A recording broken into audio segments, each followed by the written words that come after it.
The silence in the command bunker was deafening. Outside, the rumble of approaching armor grew louder with each passing second. Colonel Marcus Webb stared at the tactical display, watching red dots advance across the digital map like a plague. Spreading across healthy tissue, his best marksmen were down. His heavy weapons team had been overrun an hour ago. All that stood between his position and complete annihilation was a slender woman with hands so delicate they looked like they'd snap if she held a coffee cup too firmly. Before we jump back in, tell us where you're tuning in from, and if this story touches you, make sure you're subscribed because tomorrow I've saved something extra special for you. Everyone thought Sarah Chun was a mistake. They were about to discover just how wrong they could be. Sarah Chun never planned to hold a rifle, let alone become the most feared sniper in military history. Her story began in the quiet suburbs of Portland, Oregon, where she spent her childhood with fingers wrapped around paintbrushes instead of triggers. Her mother, Linda Chun, had immigrated from Taiwan with dreams of opening an art studio, while her father, David, worked as a software engineer for a tech startup that never quite made it big. The Chun household was filled with watercolors, oil paints, and the gentle scratch of pencils on paper. Sarah showed remarkable talent from an early age, creating portraits so lifelike that neighbors would stop by just to see her latest work. Her hands, always small and seemingly fragile, could capture the most intricate details, the way light caught in someone's eyes, the subtle curve of a smile, the texture of weathered skin. By 16, Sarah had already won 3 state-level art competitions. Teachers spoke of scholarships to prestigious art schools, of gallery exhibitions, of a future filled with creative success. Her guidance counselor, Mrs. Patterson, kept a folder thick with acceptance letters from art programs across the country. The Rhode Island School of Design wanted her. So did the Art Institute of Chicago. But life has a way of derailing the most carefully laid plans. The economic crash of 2019 hit the Chun family like a sledgehammer. David's startup folded overnight, taking with it not just his job, but also the family's savings, which he'd invested heavily in company stock. Linda's small art studio, already struggling to compete with online retailers, couldn't survive the sudden drop in discretionary spending. Within 6 months, the family went from comfortable middle-class living to rationing groceries and wondering how they'd make rent. Sarah watched her parents age years in the span of months. Her father took a job at a warehouse, loading trucks, for 12 hours a day. Her mother cleaned offices at night, coming home with hands raw from industrial cleaning chemicals. The art supplies gathered dust. The college acceptance letters felt like mockeries, now beautiful opportunities they simply couldn't afford. It was during this dark period that Sergeant First Class Maria Rodriguez knocked on their door. The Army recruiter was making rounds through economically struggling neighborhoods, and she'd heard about Sarah from Mrs. Patterson, who'd mentioned the girl's exceptional hand-eye coordination and attention to detail during a community meeting about helping struggling students. "I'm not here to sell you anything," Rodriguez told Sarah over coffee in the Chun family's cramped kitchen. "I'm here to offer you a way to serve your country while securing your future." Sarah's initial reaction was almost comical. She laughed at the suggestion that someone like her could be a soldier. She held up her hands, fingers stained with charcoal from a sketch she'd been working on. These hands were made for creating art, not whatever it is soldiers do with their hands. Rodriguez didn't laugh back. She studied Sarah's hands with the analytical eye of someone who'd spent years identifying potential in unlikely places.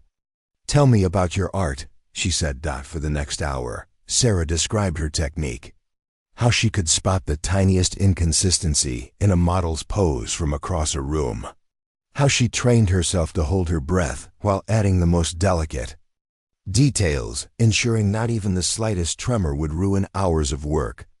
How she'd developed an almost supernatural ability to judge distances and proportions by eye alone. "You've been training to be a marksman your whole life," Rodriguez said quietly. You just didn't know it. The idea seemed absurd. Sarah Chun quiet. Artistic Sarah Chun wielding military weapons? Her mother nearly fainted when Sarah brought up the possibility over dinner. Her father was even more adamant in his opposition. "We didn't come to America so our daughter could go to war," David said, his voice carrying the weight of a man who'd already lost too much. But the math was cruel and simple. The military offered a signing bonus that would keep the family afloat. It promised education benefits that would eventually pay for art school. Most importantly, it offered hope in a situation that had become increasingly hopeless. 3 weeks later, Sarah Chun signed her enlistment papers with the same delicate precision she'd once used to sign her artwork. Basic training at Fort Benning, Georgia, was a shock to everyone involved, especially Drill Sergeant Tommy Williams, who took one look at Sarah's 110-pound frame and sighed audibly. She stood barely 5 feet 4 inches in boots, and her hands looked like they belonged on a pianist, not a soldier. The other recruits, mostly young men from rural backgrounds who'd grown up hunting and shooting, sized her up within minutes and found her wanting. "Hey, art girl," called out Jake Morrison, a farm kid from Iowa with shoulders like a linebacker. "You sure you're in the right place? The community college is about 20 miles that way." The laughter that followed wasn't mean-spirited, exactly, but it was dismissive. Even the drill sergeant seemed skeptical. During the first weapons familiarization session, Williams approached Sarah with visible reluctance. "Chun, you ever held a rifle before?" "No, drill sergeant." "Ever been hunting, shooting, anything?" "No, drill sergeant." Williams looked like he was developing a headache. "Well, this should be interesting." The M16A4 rifle felt impossibly heavy in Sarah's small hands. The other recruits hefted their weapons with familiar ease, joking about hunting trips and target practice sessions with their fathers. Sarah struggled just to hold the rifle steady while Williams explained the basics of marksmanship. "Sight alignment, Chun. Line up your front and rear sights. Control your breathing. Squeeze, don't pull, the trigger." Her first shots at the 25-meter range were embarrassing. While other recruits clustered their rounds reasonably close to the bullseye, Sarah's bullets seemed to hit everywhere except where she was aiming. Morrison and his buddies exchanged knowing looks. Even some of the quieter recruits shook their heads, sympathetically. But Sarah had learned something important during her years as an artist. Failure was just information. Each missed shot told her something about the weapon, about her grip, about her stance. She began treating marksmanship like she'd treated learning to draw, as a skill that required patience, analysis, and methodical improvement. While other recruits relaxed during their limited free time, Sarah requested additional range time. She studied the ballistics manual like she'd once studied art theory textbooks. She practiced her breathing exercises, drawing on techniques she'd developed for holding perfectly still, while adding fine details to her paintings. The transformation didn't happen overnight. For weeks, Sarah remained the worst shooter in her platoon. The jokes continued, though they gradually became gentler as her fellow recruits began to appreciate her determination. Williams watched her progress with growing interest but kept his observations to himself. The turning point came during the 4th week of training. The platoon was conducting a combat marksmanship exercise engaging pop-up targets at various distances while under simulated stress conditions. Sarah was the last shooter in rotation, and by the time her turn came, word had spread that Art Girl was about to embarrass herself again. A small crowd gathered to watch, expecting entertainment. What they got instead was something none of them could have predicted. Sarah approached the firing line with newfound confidence. She'd spent hours studying the ballistics of her assigned rifle, memorizing how environmental factors affected bullet trajectory. She'd practiced her breathing until she could slow her heart rate at will. Most importantly, she'd learned to see the targets not as intimidating military obstacles, but as subjects requiring the same focused observation she'd once applied to. Her art. The first target popped up at 150 meters.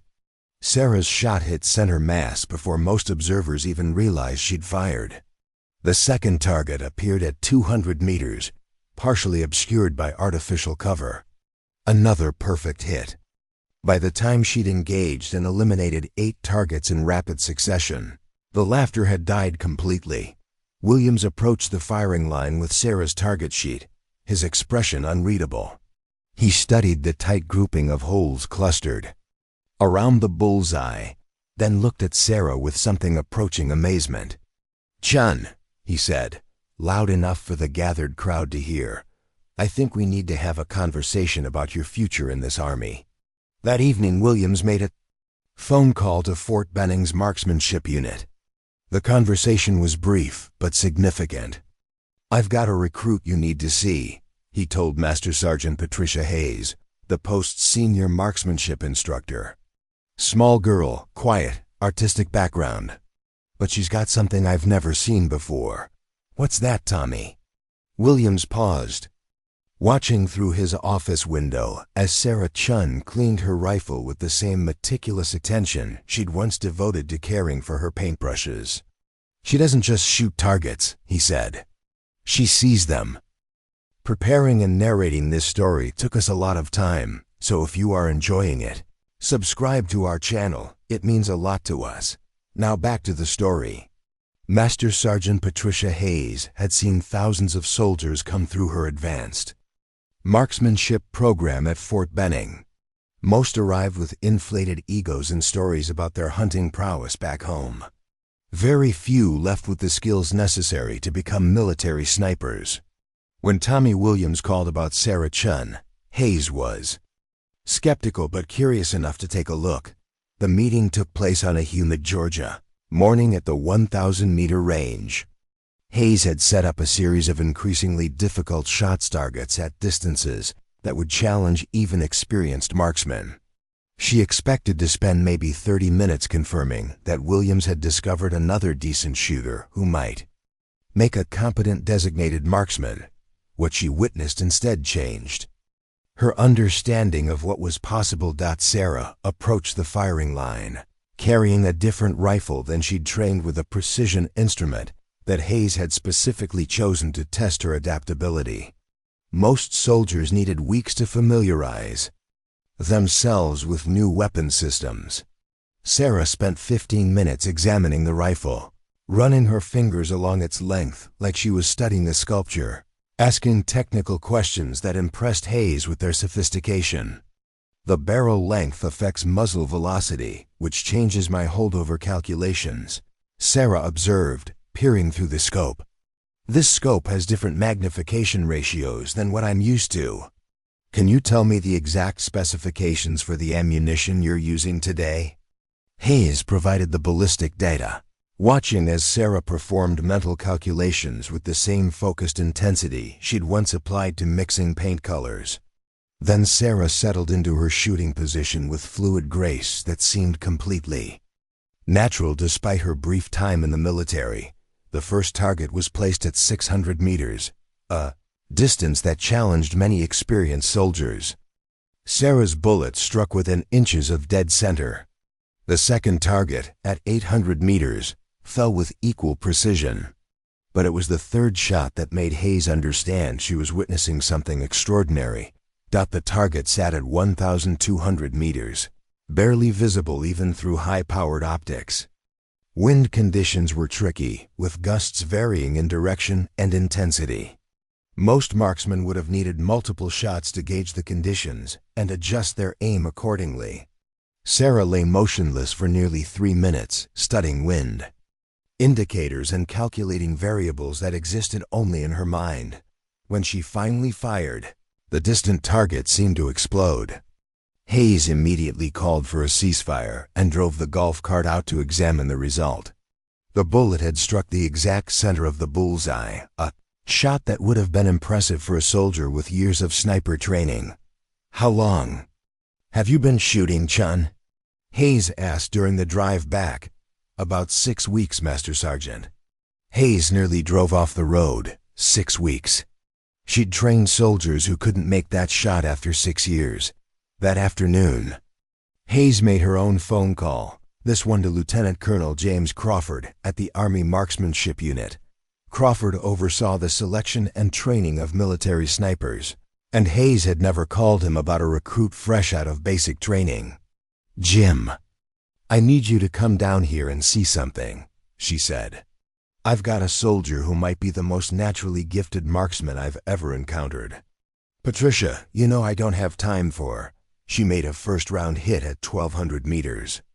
With an unfamiliar weapon system. Wind conditions were terrible. "She's been shooting for 6 weeks total." The line went quiet for a long moment. "I'll be there tomorrow," Crawford said. Crawford arrived at Fort Benning the next morning with Captain Lisa Martinez, a former sniper instructor who'd recently returned from deployment in Afghanistan. Both carried the skepticism of professionals who'd seen too many natural talents flame out under pressure. Sarah's demonstration began at dawn. Crawford had designed a course that combined long-range precision shooting with tactical scenarios. Targets appeared and disappeared at varying distances. Some were partially concealed. Others moved slowly across the range. The course was typically used to evaluate soldiers with months of specialized training. Sarah approached each challenge with methodical precision. She didn't rush her shots or attempt to show off with rapid fire. Instead, she treated each target like a complex painting that required careful study before she could capture its essence. Her breathing became controlled and rhythmic. Her movements were economical and purposeful. By midday, she'd successfully engaged every target in the course. More importantly, she'd done so while demonstrating an understanding of tactics and fieldcraft that seemed to come from instinct rather than training. "Where did you learn about camouflage and concealment?" Martinez asked during a break. "I didn't, Captain. But when you spend years studying how light and shadow work in art, you start to see how objects blend into their backgrounds. It's the same principle." Crawford and Martinez exchanged glances. They'd never heard sniper skills explained in terms of artistic technique, but Sarah's unconventional perspective was producing extraordinary results. The final test was Crawford's idea, a challenge he'd never given to a soldier with Sarah's limited experience. He placed a target at 1,500 meters, well beyond the effective range of most military engagements. Environmental conditions were brutal: shifting winds, heat mirage, and fading afternoon light that made range estimation nearly impossible. "This isn't a pass-fail exercise, Chun," Crawford explained. "I just want to see how you approach an extremely difficult shot." Sarah studied the distant target through her scope for nearly 5 minutes. She observed grass movement to gauge wind patterns at different distances. She calculated the ballistic trajectory needed to compensate for bullet drop over such an extreme range. Most importantly, she waited for the perfect moment when all variables aligned. The shot surprised even her instructors. The sound of the rifle was followed by a long pause as the bullet traveled its arc through the Georgia heat. Then, impossibly, the distant target fell. Crawford lowered his binoculars and stared at Sarah with something approaching awe. In 15 years of evaluating military marksmen, he'd never seen anything like what he'd just witnessed. "Chun," he said quietly, "how would you feel about some specialized training?" 3 months later, Sarah Chun arrived at Fort Bragg, North Carolina, home to some of the military's most elite units. The Special Operations Sniper School was notorious for its brutally high attrition rate. Most candidates arrived with years of military experience and impressive service records. Sarah arrived with basic training, graduation certificate, and a reputation that preceded her like a legend. The other candidates, all men, most with combat experience, viewed her arrival with barely concealed skepticism. Sergeant First Class Mike Foster, a Green Beret with 2 deployments under his belt, summed up the general sentiment during their first morning formation. "Look, I'm not saying women can't be soldiers. he told his buddy, speaking just loud enough for Sarah to overhear. But sniper school? That's different. When bullets are flying and lives are on the line, you need someone who can handle the pressure. Not someone who looks like she'd break if you raised your voice. The instructors, led by Master Sergeant Kevin Burke, maintained professional neutrality, but Sarah could sense their doubts. Burke had been a sniper for 12 years, with confirmed kills in Iraq and Afghanistan. He'd seen plenty of promising candidates wash out when the training intensified. "This course will push you beyond your limits," Burke announced to the assembled candidates. "We're going to test your marksmanship, your fieldcraft, your physical endurance, and your mental toughness. Most of you will not graduate. That's not a threat, that's a mathematical certainty based on 20 years of data." The first phase focused on advanced marksmanship techniques. Candidates learned to engage targets at distances exceeding 1,800 meters. They studied advanced ballistics, environmental factors, and equipment maintenance. Sarah approached these lessons with the same methodical intensity she'd once brought to mastering different painting techniques, while other candidates struggled with the complex mathematics involved in long-range shooting. Sarah found the calculations almost intuitive. She'd spent years training her eye to judge proportions and distances accurately. The principles of ballistic trajectory reminded her of understanding how perspective worked in art, both required visualizing invisible lines and relationships. Her fieldcraft skills developed with equal rapidity. Learning to move silently through different terrain types reminded her of studying how different textures and surfaces reflected light in her paintings. Camouflage principles were simply applications of color theory and visual perception that she'd understood since childhood. Preparing and narrating this story took us a lot of time, so if you are enjoying it, subscribe to our channel. It means a lot to us. Now back to the story. Master Sergeant Patricia Hayes had seen thousands of soldiers come through her advanced marksmanship program at Fort Benning. Most arrived with inflated egos and stories about their hunting prowess back home. Very few left with the skills necessary to become military snipers. When Tommy Williams called about Sarah Chun, Hayes was skeptical but curious enough to take a look. The meeting took place on a humid Georgia morning at the 1,000-meter range. Hayes had set up a series of increasingly difficult shots targets at distances that would challenge even experienced marksmen. She expected to spend maybe 30 minutes confirming that Williams had discovered another decent shooter who might make a competent designated marksman. What she witnessed instead changed her understanding of what was possible. Sarah approached the firing line, carrying a different rifle than she'd trained with, a precision instrument that Hayes had specifically chosen to test her adaptability. Most soldiers needed weeks to familiarize themselves with new weapon systems. Sarah spent 15 minutes examining the rifle, running her fingers along its length like she was studying a sculpture, asking technical questions that impressed Hayes with their sophistication. "The barrel length affects muzzle velocity, which changes my holdover calculations," Sarah observed, peering through the scope. "This scope has different magnification ratios than what I'm used to. Can you tell me the exact specifications for the ammunition you're using today?" Hayes provided the ballistic data, watching as Sarah performed mental calculations with the same focused intensity she'd once applied to mixing paint colors. Then Sarah settled into her shooting position with fluid grace that seemed completely natural despite her brief time in the military. The first target was placed at 600 meters, a distance that challenged many experienced soldiers. Sarah's bullet struck within inches of dead center. The second target, at 800 meters, fell with equal precision. But it was the third shot that made Hayes understand she was witnessing something extraordinary. The target sat at 1,200 meters, barely visible even through high-powered optics. Wind conditions were tricky, with gusts varying in direction and intensity. Most marksmen would have needed multiple shots to gauge the conditions and adjust their aim accordingly. Sarah lay motionless for nearly 3 minutes, studying wind, indicators and calculating variables that existed only in her mind. When she finally fired, the distant target seemed to explode. Hayes immediately called for a ceasefire and drove the golf cart out to examine the result.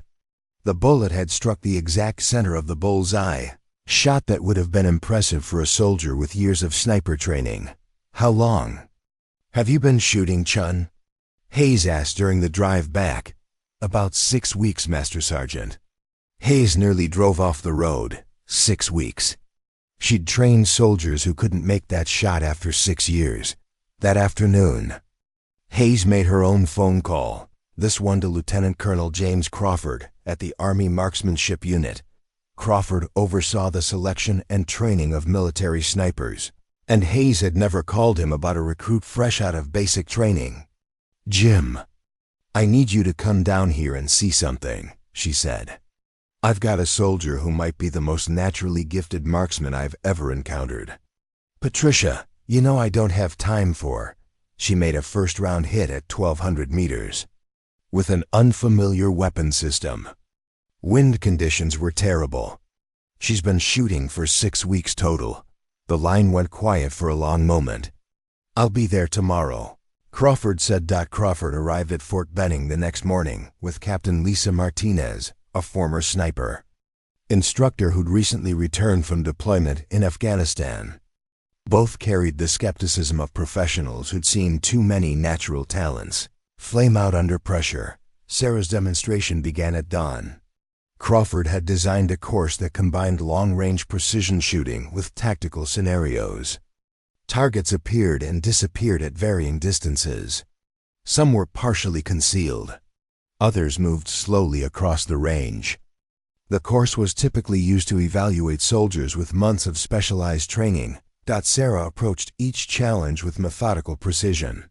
She didn't rush her shots or attempt to show off with rapid fire. Instead, she treated each target like a complex painting that required careful study before she could capture its essence. Her breathing became controlled and rhythmic. Her movements were economical and purposeful. By midday, she'd successfully engaged every target in the course. More importantly, she'd done so while demonstrating an understanding of tactics and fieldcraft that seemed to come from instinct rather than training. "Where did you learn about camouflage and concealment?" Martinez asked during a break. "I didn't, Captain. But when you spend years studying how light and shadow work in art, you start to see how objects blend into their backgrounds. It's the same principle." Crawford and Martinez exchanged glances. They'd never heard sniper skills explained in terms of artistic technique, but Sarah's unconventional perspective was producing extraordinary results. The final test was Crawford's idea, a challenge he'd never given to a soldier with Sarah's limited experience. He placed a target at 1,500 meters, well beyond the effective range of most military engagements. Environmental conditions were brutal: shifting winds, heat mirage, and fading afternoon light that made range estimation nearly impossible. "This isn't a pass-fail exercise, Chun," Crawford explained. "I just want to see how you approach an extremely difficult shot." Sarah studied the distant target through her scope for nearly 5 minutes. She observed grass movement to gauge wind patterns at different distances. She calculated the ballistic trajectory needed to compensate for bullet drop over such an extreme range. Most importantly, she waited for the perfect moment when all variables aligned. The shot surprised even her instructors. The sound of the rifle was followed by a long pause as the bullet traveled its arc through the Georgia heat. Then, impossibly, the distant target fell. Crawford lowered his binoculars and stared at Sarah with something approaching awe. In 15 years of evaluating military marksmen, he'd never seen anything like what he'd just witnessed. "Chun," he said quietly, "how would you feel about some specialized training?" 3 months later, Sarah Chun arrived at Fort Bragg, North Carolina, home to some of the military's most elite units. The Special Operations Sniper School was notorious for its brutally high attrition rate. Most candidates arrived with years of military experience and impressive service records. Sarah arrived with basic training, graduation certificate, and a reputation that preceded her like a legend. The other candidates, all men, most with combat experience, viewed her arrival with barely concealed skepticism. Sergeant First Class Mike Foster, a Green Beret with 2 deployments under his belt, summed up the general sentiment during their first morning formation. "Look, I'm not saying women can't be soldiers," he told his buddy, speaking just loud enough for Sarah to overhear. "But sniper school? That's different. When bullets are flying and lives are on the line, you need someone who can handle the pressure. Not someone who looks like she'd break if you raised your voice." The instructors, led by Master Sergeant Kevin Burke, maintained professional neutrality, but Sarah could sense their doubts. Burke had been a sniper for 12 years, with confirmed kills in Iraq and Afghanistan. He'd seen plenty of promising candidates wash out when the training intensified. "This course will push you beyond your limits," Burke announced to the assembled candidates. "We're going to test your marksmanship, your fieldcraft, your physical endurance, and your mental toughness. Most of you will not graduate. That's not a threat, that's a mathematical certainty based on 20 years of data." The first phase focused on advanced marksmanship techniques. Candidates learned to engage targets at distances exceeding 1,800 meters. They studied advanced ballistics, environmental factors, and equipment maintenance. Sarah approached these lessons with the same methodical intensity she'd once brought to mastering different painting techniques. While other candidates struggled with the complex mathematics involved in long-range shooting, Sarah found the calculations almost intuitive. She'd spent years training her eye to judge proportions and distances accurately. The principles of ballistic trajectory reminded her of understanding how perspective worked in art. Both required visualizing invisible lines and relationships. Her fieldcraft skills developed with equal rapidity. Learning to move silently through different terrain types reminded her of studying how different textures and surfaces reflected light in her paintings. Camouflage principles were simply applications of color theory and visual perception that she'd understood since childhood. When the target briefly appeared in her scope, a figure barely distinguishable from the surrounding terrain, Sarah knew she would have less than 3 seconds to make the shot. Environmental factors were constantly changing. The distance was at the extreme edge of her weapon system's effective range. Any hesitation would result in mission failure. She took the shot during a moment of perfect stillness, when wind conditions briefly stabilized and the target paused in an exposed position. The bullet's flight time seemed eternal, nearly 2 seconds of waiting, while physics and ballistics determined the outcome of hours of preparation. Target eliminated, came the confirmation from observers positioned near the impact area. Outstanding shot under extremely difficult conditions. When the exercise concluded and candidates removed their protective equipment, Sarah discovered that she was the only student who'd successfully completed every assigned task. Several others had performed well under normal conditions but failed. When chemical warfare protocols were introduced, 2 candidates had been unable to function effectively in protective gear at all. Master Sergeant Burke approached Sarah during the post-exercise debriefing, his expression revealing professional respect that hadn't been present at the beginning of the course. "Chun, in 20 years of running these exercises, I've never seen a candidate maintain that level of precision under MOPP conditions. How did you do it?" Sarah removed her rifle's scope and began the careful cleaning process that had become second nature. "Master Sergeant, when I was learning to paint, my instructor used to make us work while wearing thick gloves, or with our non-dominant hands, or in nearly complete darkness. She said that mastering your craft under perfect conditions was only the beginning. True expertise meant performing when everything was working against you." Burke nodded slowly. Your art teacher sounds like she understood something about combat that most civilians never realize. That evening, Burke called Lieutenant Colonel Crawford with his assessment of Sarah's performance. "Jim, you need to fast-track Chun through the remaining training phases. She's not just ready for operational deployment, she's demonstrating skills that exceed most of our instructors." "That's a strong statement, Kevin. You sure about this?" Burke looked through his office window at Sarah, who was spending her limited free time studying advanced ballistics manuals by lamplight. "I've trained over 300 snipers in my career. Chun isn't just the best candidate I've ever seen, she's developing into something completely unprecedented." 2 weeks later, Sarah Chun graduated from sniper school with the highest scores in the program's history. Her marksmanship evaluations were perfect.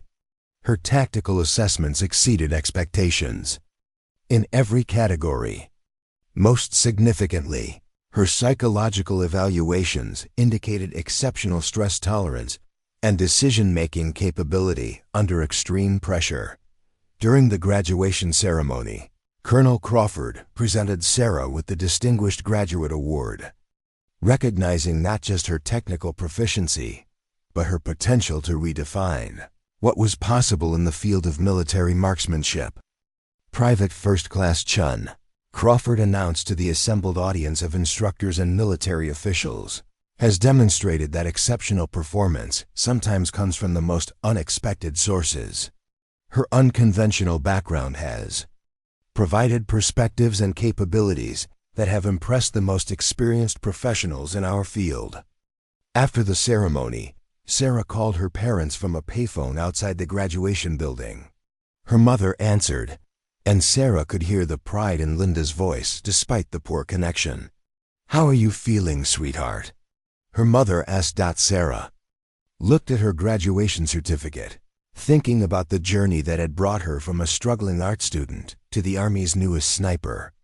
"I feel ready, Mom, ready for whatever comes next."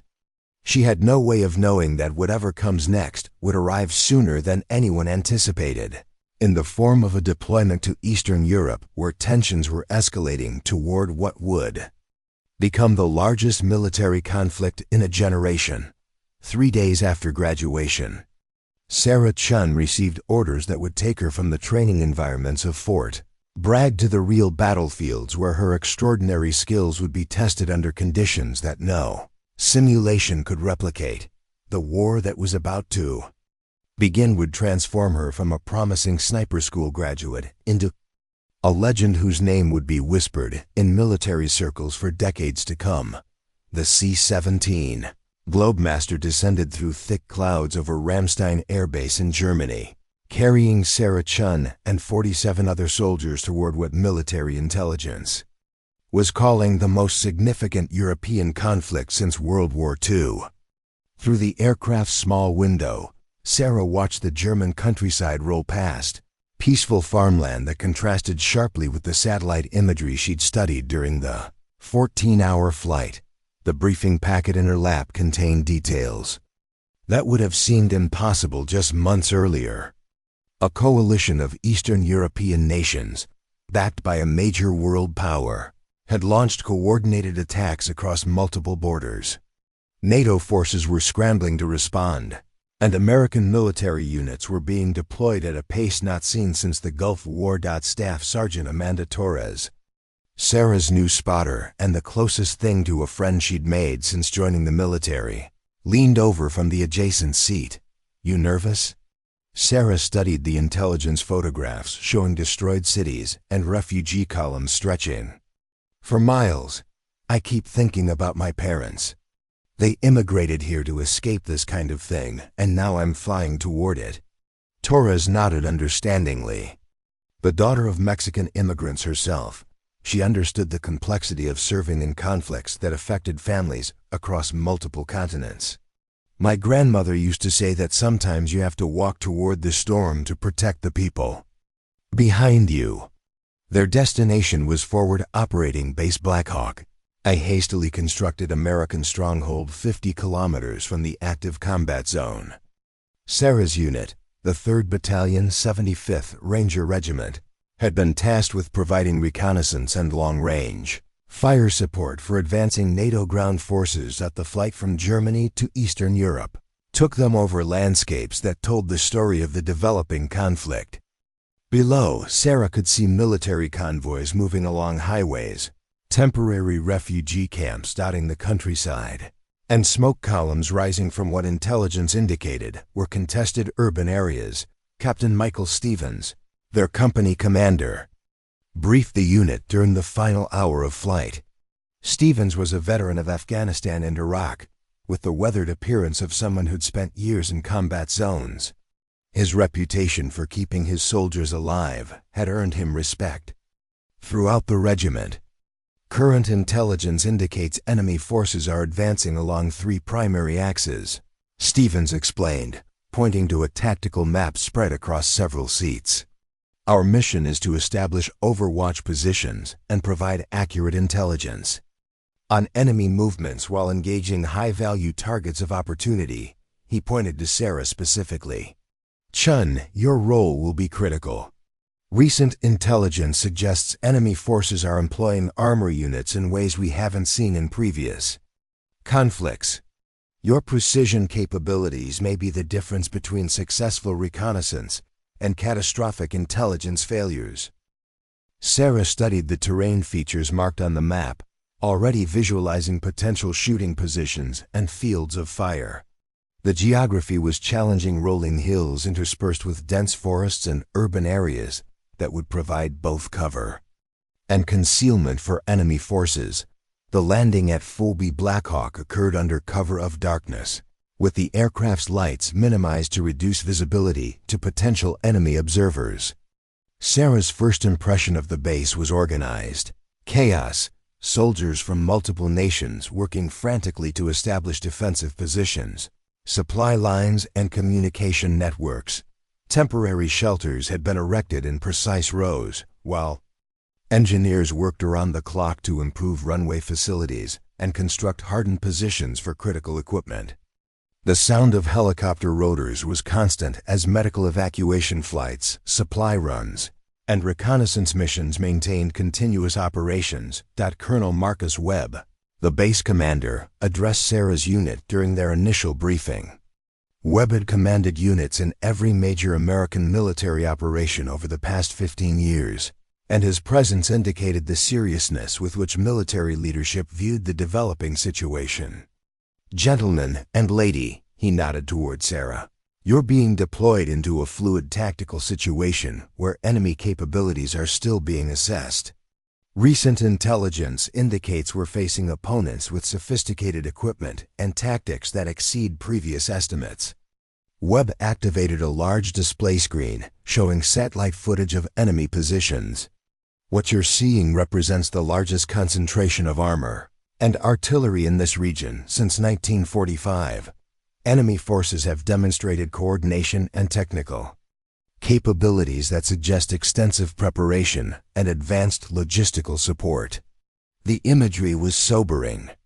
Sarah counted dozens of tanks, armored personnel carriers, and mobile artillery systems positioned in defensive formations that indicated professional military planning. This wasn't the disorganized insurgency that American forces had faced in recent Middle Eastern conflicts. Your mission, Webb continued, is to establish forward observation posts and provide detailed intelligence on enemy movements while engaging targets that pose immediate threats to advancing NATO forces. Rules of engagement are weapons-free for any enemy combatants, with particular priority given to armored vehicles and command personnel. After the briefing, Sarah spent several hours studying detailed terrain maps and satellite imagery of her assigned sector. The area included several small villages, extensive forest cover, and elevated positions that would provide excellent observation points for monitoring enemy movements. Torres joined her in the intelligence tent, spreading additional maps and reconnaissance photographs across the table. What do you think? She asked, pointing to a hilltop position approximately 2 kilometers from the primary enemy approach route. Sarah traced potential movement corridors with her finger, visualizing how enemy forces might advance through the terrain. It's good for observation, but we'd be exposed if they bring up counter-sniper teams. What about here? She indicated a position closer to the tree line that offered multiple escape routes. Riskier approach, but better concealment options, Torres agreed. Plus we'd have cleaner shots at armored vehicles if they used the main road.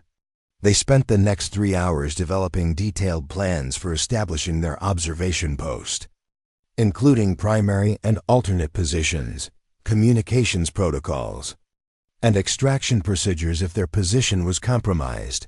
The insertion mission began before dawn, with Sarah and Torres joining a 4-man reconnaissance team led by Sergeant First Class Robert Hayes.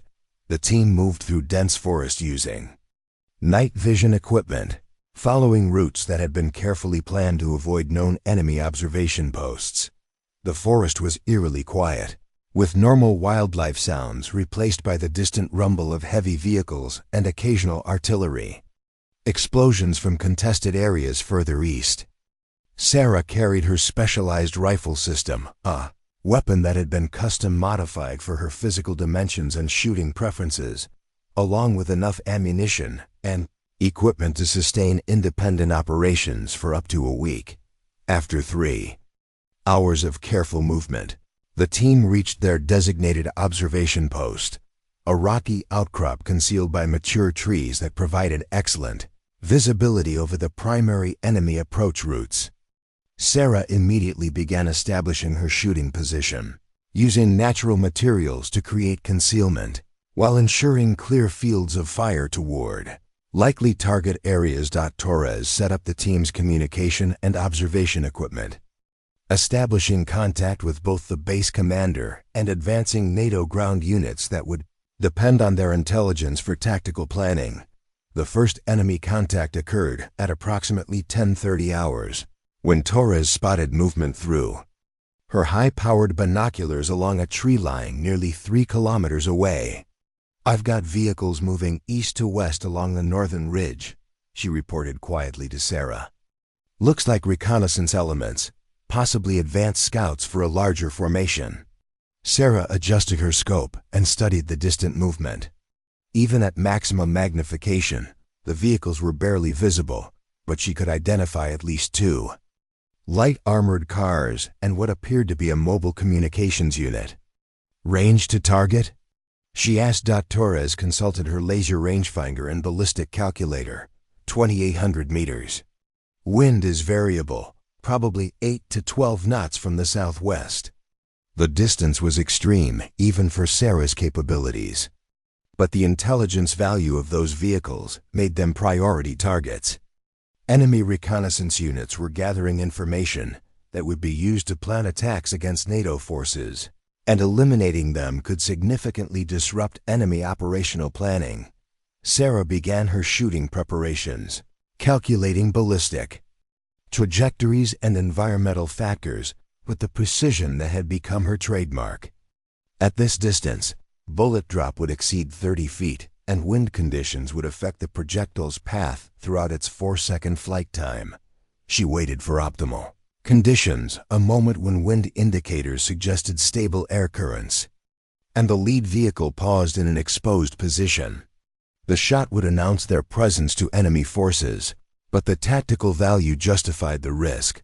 When Sarah finally took the shot, Torres watched through binoculars as the distant vehicle suddenly stopped, smoke beginning to rise from its engine compartment. The precision strike had disabled the reconnaissance unit's primary vehicle and likely eliminated key personnel responsible for intelligence gathering.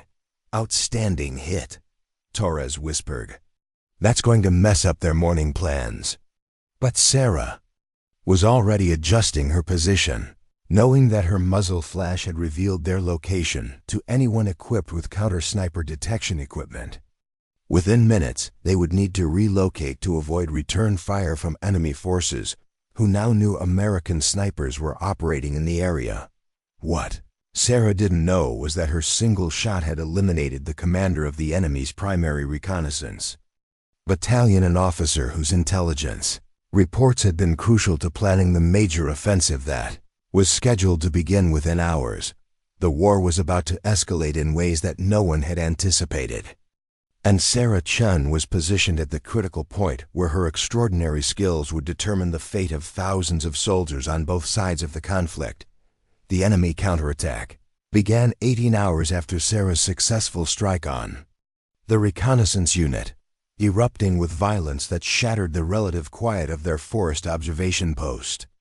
Artillery shells screamed overhead, detonating in thunderous explosions that shook the ground and sent shrapnel whistling through the trees above their concealed position. Torres pressed against the rocky outcrop, her radio crackling with urgent traffic from multiple NATO units suddenly finding themselves under coordinated assault. All Overwatch stations, this is command. Enemy forces have initiated major offensive operations across all sectors. Massive armor formations advancing on multiple axes. All units maintain position and report enemy movements. Sarah peered through her scope at the valley below, where the morning mist was being burned away by the rising sun to reveal a sight that made her breath catch. Emerging from the tree line like prehistoric beasts were more than 30 tanks, modern main battle units, supported by armored personnel carriers, mobile artillery, and air defense systems in a formation that spoke of professional military planning and overwhelming firepower. "Jesus Christ," whispered Sergeant Hayes from his position 10 meters away. "That's a full armored brigade. Where the hell did they come from?" The intelligence briefings had prepared them for enemy armor, but seeing the reality was sobering. These weren't the aging Soviet-era vehicles that intelligence reports had suggested. The tanks moving through the valley were modern, well-maintained machines that represented current-generation military technology. Torres was already on the radio, providing detailed reports to headquarters. "Command, Overwatch 2, I have eyes on approximately 30 main battle tanks, unknown type, advancing along Route Charlie toward grid reference 447 to 891, multiple support vehicles, estimate battalion strength formation." The response from headquarters was immediate and alarming. "Overwatch 2, be advised friendly ground forces are in direct path of advancing armor. Redirect to alternate positions. Repeat, friendly forces are in immediate danger." Sarah studied the tactical situation through her scope, tracking the enemy formation's movement and calculating their likely objectives. The armor was advancing along a route that would bring them into direct contact with Bravo Company, 2nd Battalion, approximately 120 American soldiers who had established defensive positions in a small village 3 kilometers ahead of the advancing tanks. "How long until they reach Bravo Company?" she asked Torres. Torres consulted her map and calculated the distance. "At current speed, maybe 90 minutes. Bravo Company has anti-tank weapons, but not enough to stop a formation this size." The mathematics were brutal and simple. A full armored brigade possessed firepower sufficient to overwhelm any infantry defensive position, regardless of the defender's skill or courage. Without air support or friendly armor, Bravo Company would be systematically destroyed by an enemy force that outgunned them by orders of magnitude. Sarah's radio crackled with a transmission from Captain Stevens, their company commander, who was positioned with Bravo Company in the threatened village. "Overwatch elements, this is Stevens. I need accurate counts and capabilities assessment on advancing armor. Can you identify vehicle types and weapon systems?" Sarah adjusted her scope's magnification to maximum power, studying the lead elements of the enemy formation. The tanks were clearly modern designs, with reactive armor packages and sophisticated fire control systems, visible even at distance. More concerning were the mobile air defense units that would make NATO air support extremely dangerous. "Command, Overwatch 2, she transmitted. "Lead elements appear to be current-generation main battle tanks with upgraded armor packages. I count 6 mobile air defense systems integrated into the formation. Estimate primary guns are 120 millimeters or larger caliber. The response from Stevens carried barely controlled urgency. Copy, Overwatch 2. What's your assessment of stopping this formation with available assets? Sarah looked at Torres, who was monitoring radio traffic from other NATO units in the area. The situation was deteriorating rapidly across multiple sectors, with enemy forces demonstrating coordination and capabilities that exceeded all intelligence estimates. Honestly, sir, Sarah replied, I don't think conventional anti-tank weapons will be sufficient. The formation is too large and too well protected. What Sarah didn't immediately communicate was an idea forming in her mind, a possibility so audacious that she almost dismissed it as fantasy. But her artistic training had taught her to see patterns and relationships that others missed, and she was beginning to recognize an opportunity that existed only because of her unique capabilities. Torres noticed Sarah's intense concentration as she studied the enemy formation through her scope. What are you thinking? Look at the lead tank, Sarah said quietly. The one with additional antennas and different camouflage patterns. Torres focused her binoculars on the vehicle Sarah indicated. Command tank. Probably the brigade commander's vehicle. Exactly. And look at the formation spacing around it. Torres studied the tactical arrangement, noting how other vehicles maintain specific distances and positions relative to the command tank. Standard protective formation. They're keeping the command element secured in the center of the advance. Sarah was calculating distances, wind conditions, and ballistic trajectories with the precision that had become second nature. The command tank was approximately 2,400 meters away within her effective range, but barely. More challenging were the environmental factors, shifting winds, heat mirage from the warming ground, and the fact that the target was moving. If I could eliminate the command tank, Sarah said slowly, it might disrupt their coordination enough to give our people a chance. Torres stared at her. Sarah, that's an impossible shot. Moving target at extreme range, and even if you hit it, modern tank armor is designed to stop anti-tank missiles. A rifle bullet isn't going to penetrate. I'm not thinking about the armor, Sarah replied, her mind working through possibilities. With the same methodical approach she'd once used to solve complex artistic problems. Look at the tank's turret design. See those optical systems and sensor arrays? Torres studied the command tank more carefully, noting the sophisticated equipment mounted externally on the turret. Fire control systems, probably thermal imaging, and laser range-finding equipment. Right, and the commander's cupola, that raised section where the tank commander operates. It's designed for observation, which means it has vision blocks and optical equipment that can be damaged. Sarah was developing a plan that combined her understanding of precision shooting with tactical knowledge gained during sniper training. Modern tanks were nearly invulnerable to small arms fire, but they depended on sophisticated optical and electronic systems that could be disabled by precisely placed shots. Even if I can't penetrate the armor, she continued, I might be able to blind the tank or damage its fire control systems. A command tank that can't see or communicate effectively becomes useless for coordinating the attack. Torres consulted her tactical manual, considering the technical feasibility of what Sarah was proposing. The shot is theoretically possible, but the precision required would be incredible. You'd need to hit a target maybe 6 inches square on a moving vehicle at nearly 2,500 meters. I've made harder shots on the range, Sarah said, though she knew that range conditions bore little resemblance to actual combat environments. The radio interrupted their conversation with increasingly urgent reports from friendly units across the battlefield. Enemy armor was advancing simultaneously along multiple routes, and NATO forces were being overwhelmed by the coordination and scale of the offensive. All stations, this is command, came Colonel Webb's voice. Air support is unavailable due to enemy air defense systems. Ground units must hold positions with available assets. Artillery support is limited due to counter-battery fire. Sarah listened to the radio traffic with growing understanding that conventional responses were failing.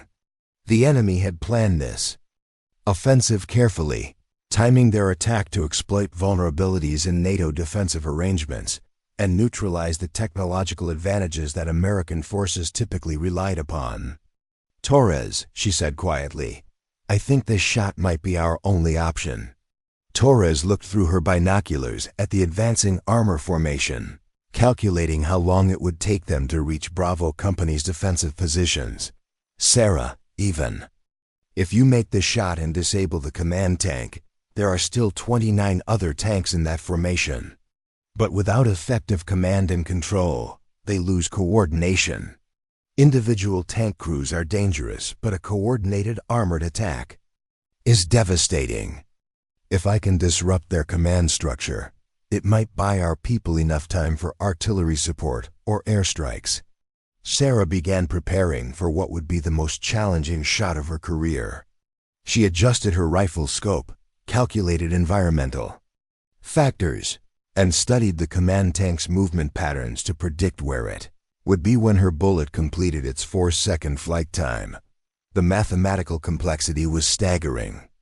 At 2,400 meters, bullet drop would exceed 40 feet. Wind conditions would affect the projectile throughout its flight. Most critically, she would need to lead the move-in target by exactly the right amount to ensure intersection of bullet and target at the precise moment of impact. Torres lay beside her, providing wind readings and range calculations, while monitoring radio traffic that painted an increasingly desperate picture of the tactical situation. NATO forces across multiple sectors were being overwhelmed by the coordinated enemy offensive, and friendly units were falling back under pressure that exceeded all defensive planning. "Range to target, 2,387 meters in closing," Torres whispered, her voice barely audible above the distant rumble of advancing armor. "Wind speed holding steady at 9 knots from the southwest. Target is maintaining approximately 15 kilometers per hour advance speed." Sarah's scope was focused on the command tank's turret, where sophisticated optical equipment and communication arrays created a small target zone that represented her only chance of mission success. The tank commander's cupola, a raised observation position, designed to provide battlefield visibility, housed thermal imaging systems, laser rangefinders, and communication equipment that were essential for coordinating the armored formations. Attack. Through her magnified view, Sarah could see details that would have been invisible to observers using standard military optics. The tank's reactive armor panels, designed to defeat anti-tank missiles, created angular shadows across the vehicle's surface. More importantly, she could identify the precise location of the optical systems that served as the tank's eyes and ears. Her plan was audacious in its simplicity. A direct hit on the commander's optical systems would blind the vehicle and destroy its ability to coordinate the attack. Without effective command and control, the armored formation would lose its tactical cohesion, buying precious time for NATO forces to organize defensive responses or call in artillery support. The mathematical challenges were overwhelming. At 2,387 meters, her bullet would drop more than 43 feet during its flight time. Wind conditions would push the projectile laterally by several feet. Most critically, she needed to calculate where the moving tank would be 4 seconds in the future. When her bullet completed its ballistic trajectory, Sarah drew upon every technique she'd learned during her artistic training and military education. She controlled her breathing with meditation methods developed during art school, slowing her heart rate to minimize physical tremors that could affect accuracy. Her finger rested lightly on the trigger, applying the same delicate pressure she'd once used for the finest brushwork. The radio crackled with increasingly urgent transmissions from Captain Stevens and Bravo Company, who were now in direct visual contact with the advancing armor formation. "Overwatch elements, this is Stevens. Enemy armor is now within effective range of our position. We count 31 main battle tanks with full support elements. Request immediate artillery or air support. The response from headquarters carried the weight of impossible circumstances. Stevens, be advised artillery support is unavailable due to counter-battery fire. Air support remains grounded due to enemy air defense systems. You are authorized to engage with available assets and fall back to secondary positions as necessary. Sarah knew that available assets meant small arms, light anti-tank weapons, and the courage of 120 soldiers facing impossible odds. Without intervention, Bravo Company would be systematically destroyed by an enemy force that possessed overwhelming firepower advantage. Torres checked her ballistic calculator one final time, verifying calculations that would determine whether Sarah's shot achieved the precision necessary for mission success. Wind conditions are stable. Target speed is consistent. Range is now 2,351 meters. You have a 20-second window before the tank reaches the tree line and becomes obscured. Sarah's scope crosshairs settled on the command tank's cupola, where thermal imaging equipment and periscope systems created a target area roughly 8 inches square. At this distance, even a minor miscalculation would result in a complete miss, and there would be no opportunity for a follow-up shot. She began her final breathing sequence, drawing upon techniques that had become instinctive during months of training. Her heart rate slowed to approximately 50 beats per minute, physiological state that minimized the microscopic tremors that could destroy accuracy at extreme ranges. The world around her seemed to fade into silence. Artillery explosions continued in the distance. Radio chatter filled the air with urgent voices, and the rumble of advancing armor grew steadily louder. But Sarah existed in a bubble of perfect concentration, where only the target, the crosshairs, and the precise moment of firing mattered. Through her scope, she watched the command tank approach a small rise in the terrain that would provide the optimal shooting opportunity. The vehicle would be momentarily silhouetted against the sky, with minimal background interference that could affect target identification. Sarah's finger began applying pressure to the trigger with the same controlled precision she'd once used to create the most delicate artistic details. The trigger's resistance was familiar, calibrated to her exact preferences during weapon customization sessions at Sniper School. At the moment of firing, multiple variables aligned with mathematical perfection. Wind conditions stabilized briefly, eliminating the lateral forces that could push her bullet off target. The command tank crested the small hill, presenting its cupola in perfect profile against the morning sky.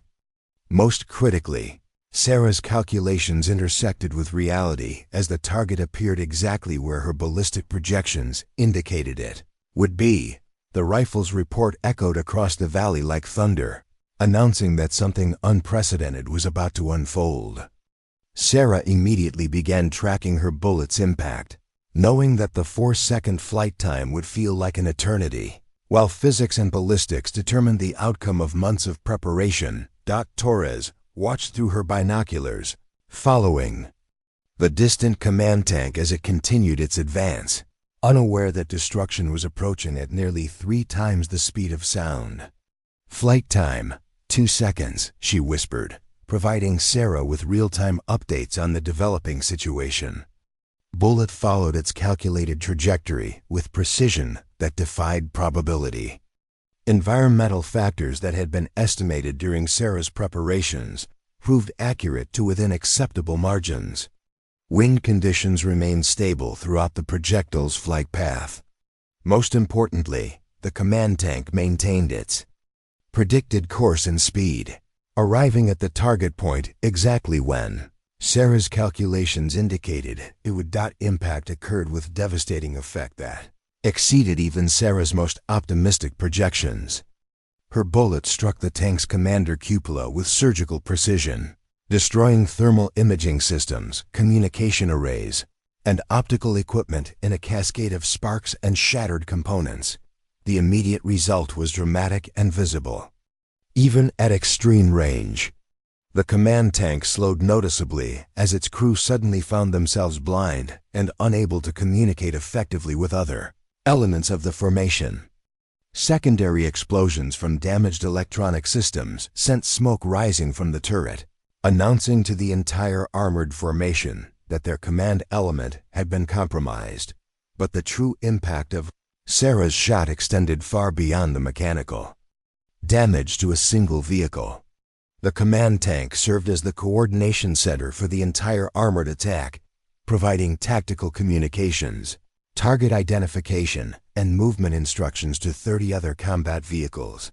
With its command element disabled, the armored formation immediately began losing tactical cohesion.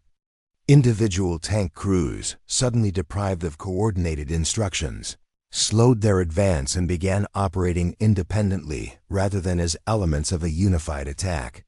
The precise timing that had made the offensive so dangerous dissolved into confusion and uncertainty.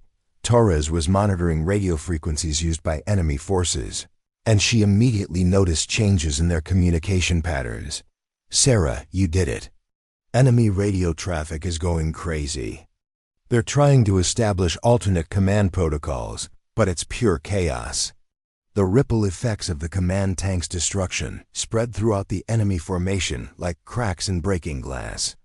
Tank crews that had been advancing in coordinated formation began bunching up, creating targets for anti-tank weapons.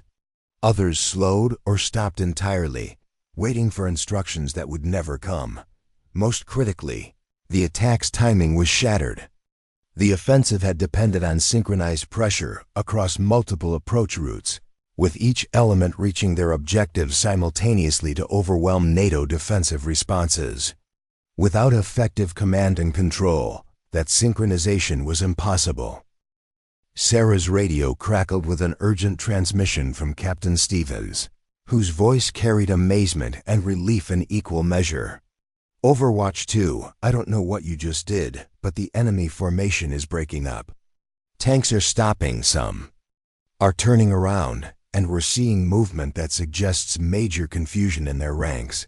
Whatever you hit, it worked." Torres was already calculating engagement opportunities created by the enemy formation's disruption. "Sarah, you've got multiple targets of opportunity. The formation is stacked up and vulnerable to artillery strikes." Sarah was already adjusting her scope, identifying priority targets among the confused enemy vehicles. But her radio interrupted with a transmission that indicated the tactical situation was about to change dramatically. "All stations, this is Command. Enemy armor formation has lost tactical cohesion. Artillery support is now available for immediate fire missions.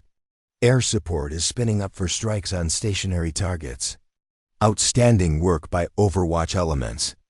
The shot that everyone said was impossible had not only succeeded, it had transformed a devastating enemy offensive into a target-rich environment where NATO forces could apply their technological advantages effectively.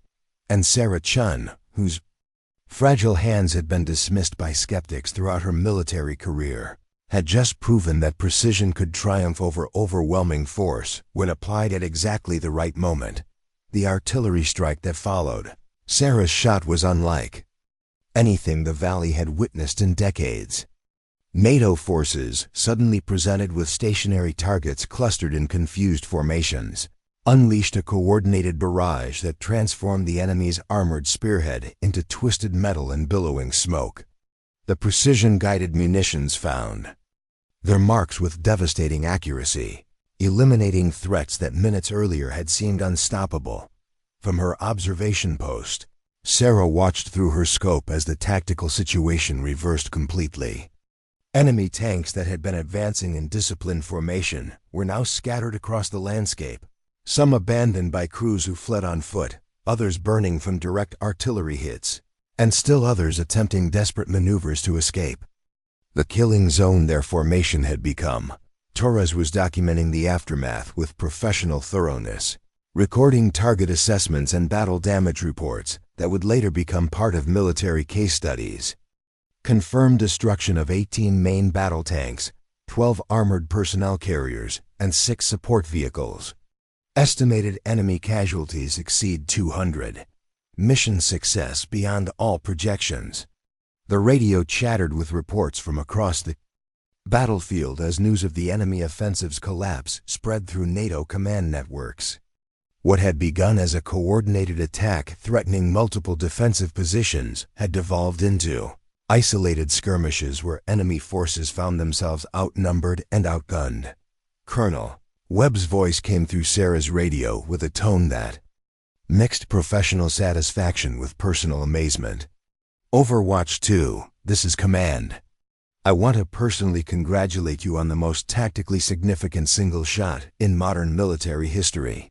Your actions have prevented what intelligence estimates would have been catastrophic losses for friendly forces.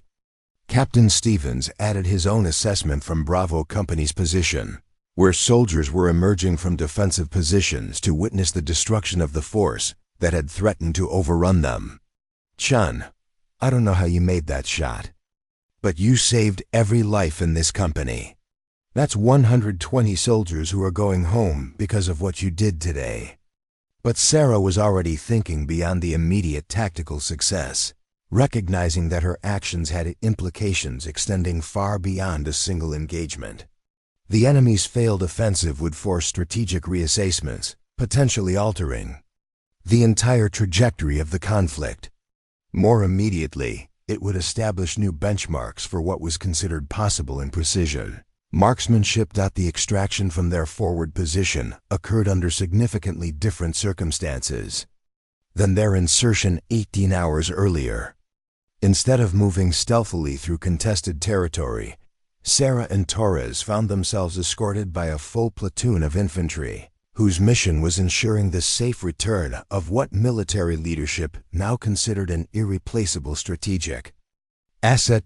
During the helicopter flight back to FOB Blackhawk, Sarah stared through the window at the battlefield where her single shot had created consequences that would ripple through military doctrine for years to come. The destroyed enemy formation was visible from the air, a stark reminder of how individual actions could influence events far beyond their immediate scope. Lieutenant Colonel Crawford was waiting when their helicopter landed, having flown directly from the Pentagon after receiving initial reports of the engagement. His presence indicated that Sarah's actions had attracted attention at the highest levels of military command. "Private First Class Chun," he said, approaching her as she climbed down from the aircraft, "you've just redefined what we thought was possible in precision marksmanship. I'm here to discuss opportunities that didn't exist before today." The debriefing that followed lasted 6 hours and involved officers from multiple branches of the military, intelligence analysts, and technical specialists who wanted to understand exactly how Sarah had achieved results that exceeded theoretical limitations of both human capability and weapons technology. Master Sergeant Burke, her former instructor from sniper school, had also flown in to participate in the assessment. "Chun, when I graduated you from the program, I knew you were exceptional. But what you accomplished today transcends anything we've seen in modern warfare."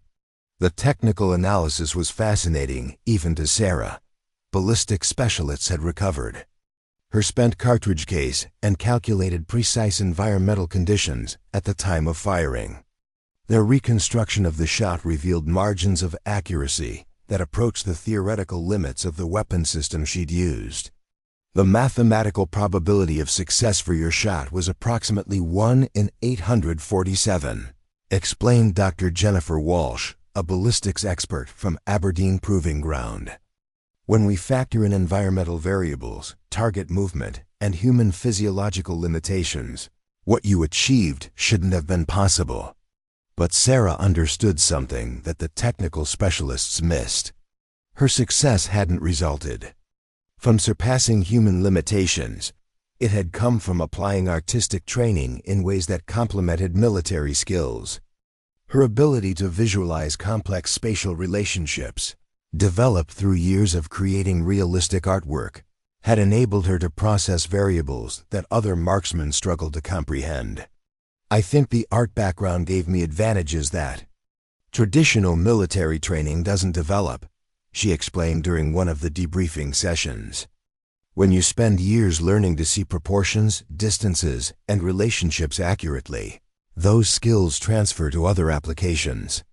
The intelligence implications of the successful engagement were equally significant.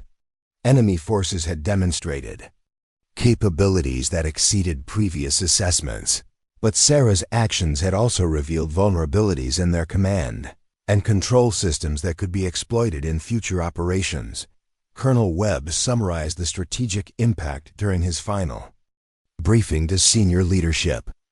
The enemy offensive was designed to achieve breakthrough operations that would have shifted the entire tactical balance in their favor. Private Chun's intervention prevented what could have been a catastrophic defeat for NATO forces.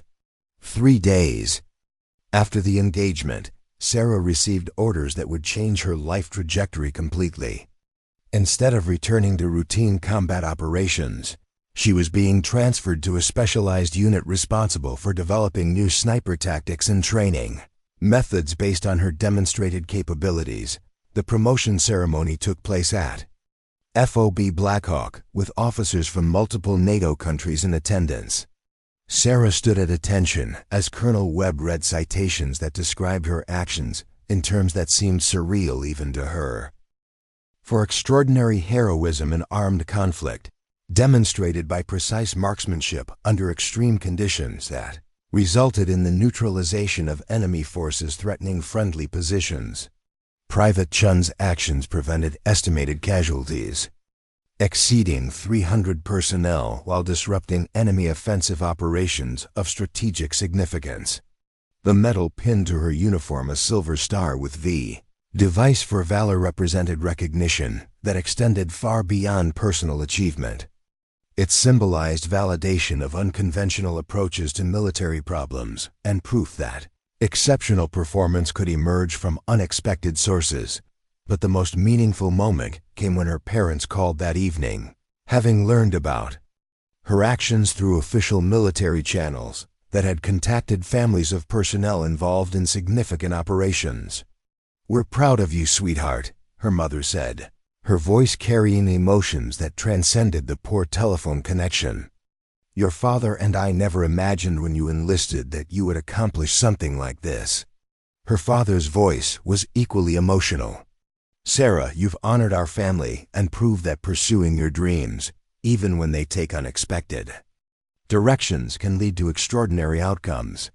6 months later, Sarah Chun found herself back at Fort Benning, but this time as an instructor developing new training methods for advanced marksmanship programs. Her techniques, combining artistic visualization with military precision, were being incorporated into sniper schools across multiple branches of the armed forces. The story of her legendary shot had spread throughout military communities worldwide, inspiring soldiers who faced their own challenges with unconventional backgrounds or perceived limitations. Sarah regularly received letters from young women considering military careers, asking for advice about pursuing paths that others considered unsuitable. Her response was always the same: "Don't let anyone tell you that your background disqualifies you from achieving extraordinary things. Sometimes the skills that make you different are exactly what the situation requires." The tank that Sarah stopped with one shot had been recovered from the battlefield and was being studied by military engineers interested in understanding how a single rifle bullet had caused such catastrophic system failures. Their analysis confirmed that her shot had achieved precision that bordered on the impossible, striking a target area less than 6 inches square from a distance exceeding 2,300 meters. But Sarah understood that the true significance of her actions extended beyond technical achievements. She had proven that dedication, unconventional thinking, and precise execution could overcome seemingly insurmountable obstacles. More importantly, she had demonstrated that extraordinary capability could emerge from the most unexpected sources. Years later, when military historians analyzed the conflict that had shaped her legend, they would conclude that Sarah Chun's single shot had prevented what could have been one of the most devastating defeats in NATO military history. Her actions had saved hundreds of lives, altered the course of major military operations, and established new standards for precision marksmanship that would influence training and tactics for decades.